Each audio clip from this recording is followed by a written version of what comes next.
नमस्कार दोस्तों, जैसा कि आप स्क्रीन पर देख सकते हैं, छत्तीसगढ़ के अंदर फायर डिपार्टमेंट के अंदर कई सारे पदों पर वैकेंसी आई है, जिसमें station officer, driver, driver cum operator, fireman, store keeper, mechanic, watchroom operator और वायरलेस ऑपरेटर शामिल है। इसके एप्लीकेशन फॉर्म 1 जुलाई 2025 से शुरू हो चुके हैं और एप्लीकेशन की लास्ट डेट 31 जुलाई 2025 है। टोटल वैकेंसी 295 है, जो अलग अलग पोस्ट में डिवाइड हैं। आइए दोस्तों, आज डिटेल में जानते हैं कि इसके लिए क्वालिफिकेशन क्या मांगी गई है, आपकी एज क्या होनी चाहिए, एग्जाम पैटर्न कैसा होता है और इसका सिलेबस क्या है। आइए दोस्तों, सबसे पहले बात करते हैं कि इसमें आपकी एज क्या होनी चाहिए। दोस्तों, अगर आप इनमें से किसी भी पोस्ट के लिए अप्लाई करना चाहते हैं तो आपकी एज 1 जनवरी 2025 को 18 से 28 साल के बीच होनी चाहिए। लेकिन यहाँ पर आपको एज में रिलैक्सेशन भी दिया जाता है, जैसे कि अगर आप अनुसूचित जाति, अनुसूचित जनजाति या अन्य पिछड़ा वर्ग, नॉन क्रीमी लेयर कैटेगरी से बिलोंग करते हैं तो आपको 5 साल एक्स्ट्रा दिए जाएंगे, यानी कि आप 33 साल की उम्र तक इसका एप्लीकेशन फॉर्म भर सकते हैं। इसके अलावा दोस्तों, ये जो वैकेंसी आई है इसमें केवल ऐसे कैंडिडेट्स ही अप्लाई कर सकते हैं जो केवल छत्तीसगढ़ के मूल निवासी हैं। अदर स्टेट के कैंडिडेट्स इसके लिए अप्लाई नहीं कर सकते हैं।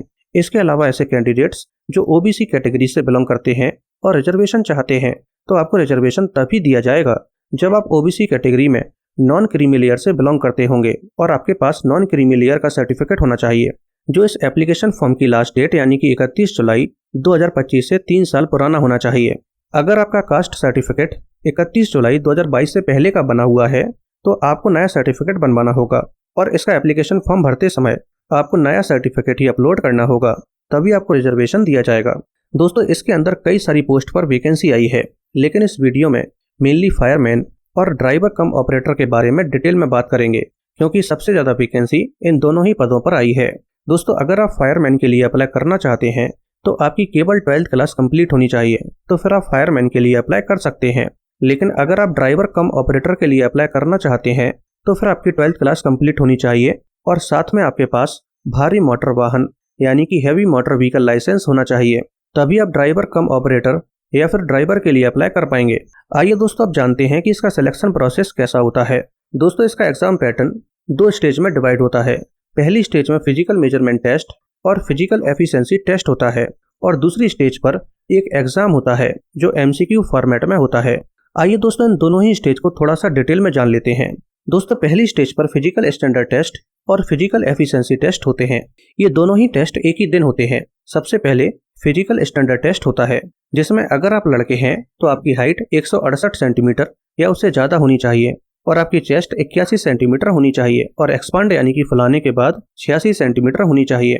लेकिन अगर आप एसटी कैटेगरी यानी कि अनुसूचित जनजाति से बिलोंग करते हैं तो फिर आपकी हाइट 168 सेंटीमीटर होनी चाहिए और आपकी चेस्ट 76 सेंटीमीटर होनी चाहिए और एक्सपांड यानी कि फुलाने के बाद 81 सेंटीमीटर होनी चाहिए। इसके साथ ही आपको किसी भी प्रकार का डिसऑर्डर और डिफॉर्मिटी नहीं होनी चाहिए, जैसे कि बो लेग्स, फ्लैट फुट या नॉक नी। इन सब के अलावा आपकी आंखों की दृष्टि चश्मा के बिना एक आंख की दृष्टि 6/9 से कम नहीं होनी चाहिए और दूसरे आंख की दृष्टि 6/12 से कम नहीं होनी चाहिए। इसके अलावा आपको हियरिंग डिसऑर्डर या फिर कलर ब्लाइंडनेस जैसी प्रॉब्लम नहीं होनी चाहिए। इसके बाद आपका फिजिकल एफिशिएंसी टेस्ट होता है। फिजिकल एफिशिएंसी टेस्ट में दौड़, लंबी कूद, गोला फेंक और बीम बार होती है और ये चारों एक्टिविटीज 25-25 नंबर की होती है। अगर आप लड़के हैं तो आपकी दौड़ 100 मीटर की होती है, जिसमें आपको 10 किलोग्राम वजन लेकर दौड़ना होता है।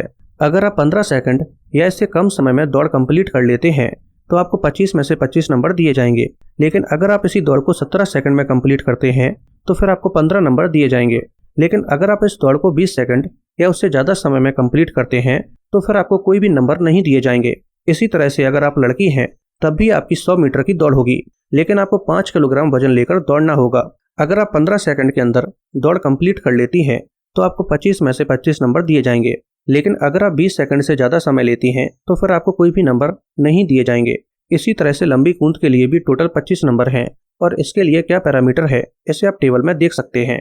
इसी तरह से गोला फेंक और बीम बार के लिए भी क्या पैरामीटर है इसे भी आप स्क्रीन पर देख सकते हैं। दोस्तों, अगर आप फिजिकल एफिशिएंसी टेस्ट में क्वालिफाई होना चाहते हैं और आप जनरल कैटेगरी से बिलोंग करते हैं तो आपको 100 में से 50 नंबर तो लाने होंगे। लेकिन अगर आप SC, ST, OBC कैटेगरी से बिलोंग करते हैं तो आपको 100 में से 40 नंबर तो लाने होंगे। अगर आप फिजिकल एफिशिएंसी टेस्ट को क्वालिफाई नहीं कर पाते हैं तो फिर आपको इसी स्टेज पर डिस्क्वालीफाई कर दिया जाएगा और फिर आप एग्जाम नहीं दे पाएंगे। सेकंड स्टेज पर एक एग्जाम होता है जो MCQ फॉर्मेट में होता है। इसमें टोटल 100 क्वेश्चंस होते हैं और टोटल नंबर भी 100 ही होते हैं, क्योंकि हर एक क्वेश्चन 1 नंबर का होता है। इस एग्जाम में आपको 2 घंटे का समय दिया जाता है। इस तरह से दोस्तों, अगर आप फायरमैन के लिए अप्लाई करना चाहते हैं तो आपका टोटल टेस्ट 200 नंबर का होगा, 100 नंबर का PET और 100 नंबर का एग्जाम। लेकिन अगर आप ड्राइवर या फिर ड्राइवर कम ऑपरेटर के लिए अप्लाई करना चाहते हैं तो फिर आपका टोटल टेस्ट 300 नंबर का होता है, 100 नंबर का PET, 100 नंबर का एग्जाम और 100 नंबर का ट्रेड टेस्ट भी होता है। दोस्तों, ट्रेड टेस्ट के अंदर आपसे भारी वाहन चलवाकर देखा जाता है कि आपको सच में हैवी व्हीकल चलाना आता है या नहीं। इसके अलावा आपसे व्हीकल के अंदर छोटे मोटे रिपेयरिंग काम भी करवाए जाते हैं। इसके अलावा दोस्तों, इस एग्जाम में आपको कुछ बोनस नंबर भी दिए जाते हैं और ये बोनस नंबर कुछ पर्टिकुलर कैटेगरीज में दिए जाते हैं और ये बोनस नंबर 5 से 10 के बीच में दिए जाते हैं। यानी कि कम से कम नंबर 5 हो सकते हैं और ज़्यादा से ज़्यादा नंबर 10 हो सकते हैं। और ये बोनस नंबर जो फाइनल टेस्ट होता है, जैसे कि 200 या 300 नंबर का, उनसे अलग दिए जाते हैं। जैसे कि अगर आपके पास heavy motor vehicle driving licence है तो आपको बोनस नंबर दिए जाएंगे। इसी तरह से अगर आपके पास NCC C सर्टिफिकेट है तब भी आपको बोनस नंबर दिए जाएंगे।